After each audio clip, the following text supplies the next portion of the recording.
The UI of the BIOS depends on the manufacturer. Some have similarities and others are built different.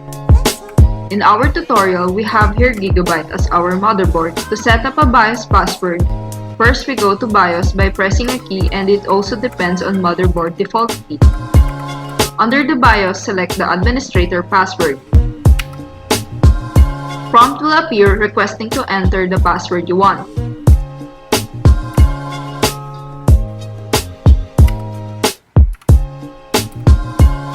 After you created it, click OK. Now go to Save and Exit. Click Save and Exit Setup. Click Yes. You have now completed the setting up of BIOS password.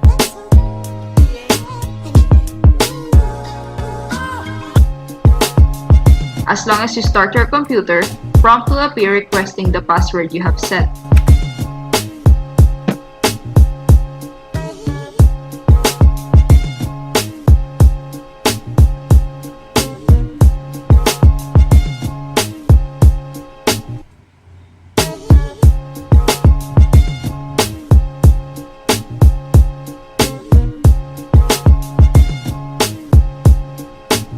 In setting up your screensaver password, settings may appear different parallel to your operating system. In this tutorial, we have Windows 10. To begin, click on Start button and go to Settings. Select Personalization, and under it, click Lock Screen. Click Screensaver Settings to begin setting up. Prompt will appear.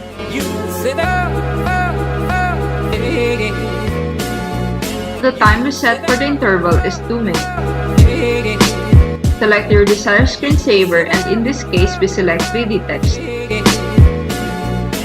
Click Apply and then OK. Now we are done setting up a screensaver. Thank you for watching this tutorial. I'm Jean Marie Prosi Valencia from 2 Aims of Information Network Security. I'm Noje Martinez.